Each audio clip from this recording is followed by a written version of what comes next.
నారా చంద్రబాబు నాయుడు గారికి, లోకేష్ బాబు గారికి, సహచర మంత్రివర్యులకు, ఎమ్మెల్యేలకు, ఎమ్మెల్సీలకు, అలాగే తెలుగుదేశం పార్టీ కుటుంబ సభ్యులందరూ ముందు కూర్చున్నటువంటి నాయకులందరికీ నా హృదయపూర్వక నమస్కారాలు తెలియజేసుకుంటున్నాను. ఈరోజు నేను మాట్లాడే సబ్జెక్టు మీ అందరికీ కూడా తెలుసు, స్త్రీ శక్తి. ఈరోజు మహిళలు ఎక్కడ పూజించబడతారో అక్కడ దేవతలు నడయాడుతారు అని పూర్వం ఉన్నటువంటి ఒక నానుడి. ఈరోజు ఆడపిల్లలకి ఆస్తి హక్కు ఇచ్చి వాళ్ళని కుటుంబంలో గౌరవప్రదంగా బ్రతకడానికి అవకాశం ఇచ్చింది స్వర్గశ్రీ నందమూరి తారక రామారావు గారు. ఆయన జన్మదినం పురస్కరించుకొని ఈ మహానాడు కార్యక్రమం మనం జరిపించుకుంటున్నాం. నందమూరి తారక రామారావు గారు ఆడపిల్లలకు ఆస్తి హక్కుతో పాటు స్థానిక రిజర్వేషన్లో 9% ఇచ్చారు ఆ రోజు.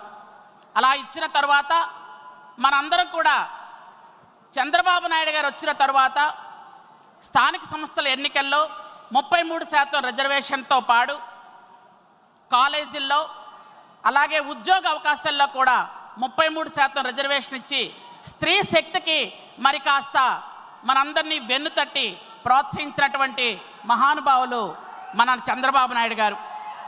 అలాగే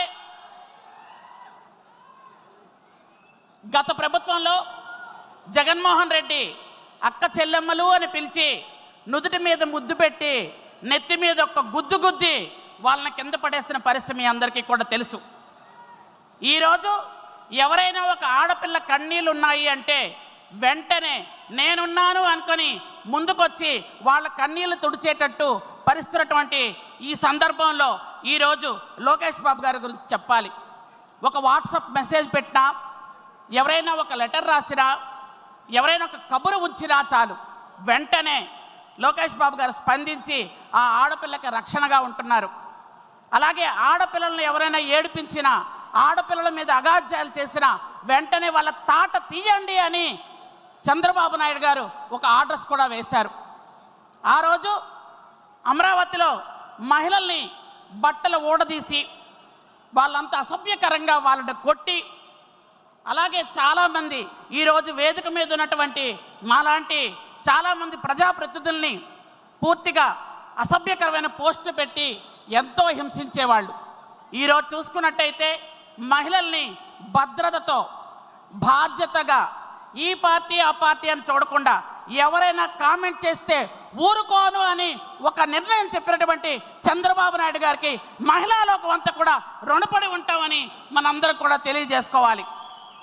ముఖ్యంగా అమ్మని చెల్లిని బయటకు గెంటేసినటువంటి నాయకుడున్న ఈ జిల్లాలో మమ్మల్ని అందరినీ సొంత అక్క చెల్లిలా చూసుకుంటున్నటువంటి లోకేష్ బాబు గారి నాయకత్వంలో ఈరోజు రాష్ట్రంలో మహిళలందరూ కూడా క్షేమంగా ఉన్నారు. ముఖ్యంగా గత కాలంలో చంద్రబాబు నాయుడు గారు 3వసారి ముఖ్యమంత్రిగా ఉండేటప్పుడు తల్లి బిడ్డ ఎక్స్ప్రెస్ అని ఒక ఎక్స్ప్రెస్ తీసుకురావడం జరిగింది. మహిళలకి ఒక బిడ్డను జన్మనిచ్చిన తర్వాత ఆ మహిళని ఆ బిడ్డని తీసుకెళ్ళి తల్లి బిడ్డ ఎక్స్ప్రెస్లో దించడం జరుగుతుండేది. అది గత కాలంలో దాదాపు 15 లక్షల మంది మహిళలకి అది ఎంతో సేవ చేసింది.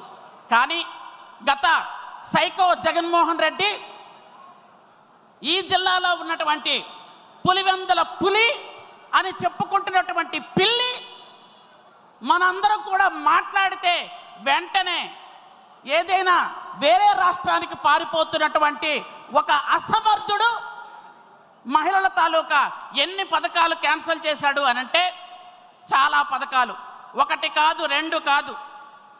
తల్లి బిడ్డ ఎక్స్ప్రెస్, ఎన్టీఆర్ బేబీ కిట్స్, అన్నామృతం, తల్లి సురక్షా పథకం, సామూహిక సీమంతాలు, మహిళలకి ఉచిత వైద్య పరీక్షలు, బాలామృతం, తల్లి బిడ్డ చల్లగా, సైకిళ్ళ పంపిణీ, సకల బాలికల సంరక్ష, పెళ్లి కానుక, దీపం పథకం, డోక్రా మహిళలకి రుణాలు, ఇలాంటి చాలా పథకాలను రద్దు చేసి మా అక్క చెల్లెలందరికీ కూడా నెలకి 3,000 రూపాయలు ఇస్తాను, బీసీ ఎస్టీ ఎస్సీ మైనారిటీ అందరికీ కూడా నేను డబ్బులు ఇస్తానని నమ్మబలికి ఎవరికి కూడా పైసా ఇవ్వకుండా తిరిగి డ్వాక్రా గ్రూపులందరికీ కూడా ఈరోజు డ్వాక్రా గ్రూపులు ఉన్నాయంటే చంద్రబాబు నాయుడు గారు మానస పుత్రిక. డ్వాక్రా గ్రూపులు పెట్టి మహిళలందరినీ ఆర్థికంగా ఎదగడానికి చేయూతనిస్తే, అలాంటి డ్వాక్రా గ్రూపులకి రుణాలు ఇవ్వకుండా డ్వాక్రా గ్రూపుల్లో ఉన్నటువంటి మహిళలు డబ్బులు తినేసినటువంటి దేవాంతకుడు ఎవరయ్యా అంటే సైకో జగన్మోహన్ రెడ్డి అని మీ అందరికి కూడా చెప్పక తప్పదు. ఇక్కడ ఉన్న వాళ్ళందరూ కూడా కార్యకర్తలు కాదు, అందరూ లీడర్లు. మీరందరూ కూడా సమావేశాలకు వెళ్ళి చెప్పే పరిస్థితి. సమావేశాల్లో ఖచ్చితంగా అందరికీ కూడా ఒక విషయం మాత్రం చెప్పదలుచుకున్నాం. రాష్ట్రంలో ఉన్నటువంటి మహిళల్లో ఈరోజు రాష్ట్ర జనాభాలో 50% మంది మహిళలు ఉన్నారు. 50% మంది మేమే ఉన్నాం. ఆ రోజు మన నాయకుడు కండతోటి పెట్టుకుంటే ఇది గౌరవ సభ వచ్చినప్పుడే, ఇది గౌరవ సభగా వచ్చినప్పుడే నేను మళ్ళీ ముఖ్యమంత్రిగా ఈ సభలో అడుగు పెడతాను అని నాయకుడు చెప్పిన వెంటనే మొత్తం 50% మంది మహిళలు కూడా ఆయన వెంట నడిచి మహిళల ఓట్లు అత్యధికంగా పడినటువంటి ఈ తెలుగుదేశం పార్టీ మన ముఖ్యమంత్రి వర్యులు నారా చంద్రబాబు నాయుడు గారిని మనం 4వసారి కూడా గెలిపించుకున్నామని మీ అందరికి కూడా నేను తెలియజేసుకుంటున్నాను. ముఖ్యంగా అందరికీ కూడా ఇక్కడ ఉన్నటువంటి పెద్దలందరికీ కూడా ఒక విజ్ఞప్తి చేస్తున్నాను. మన పిల్లల్ని కానీ మహిళలను కానీ దయచేసి గౌరవించండి. మహిళల మీద జరుగుతున్నటువంటి చిన్న చిన్న అఘాయిత్యాలు, చిన్న వాటిలన్నిట్లు కూడా మనం మారితేనే మారుతాయి.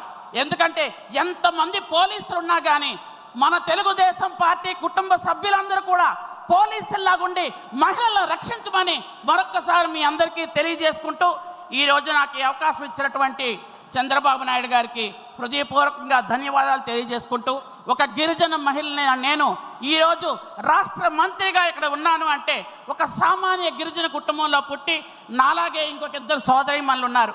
3 మహిళా మంత్రులు.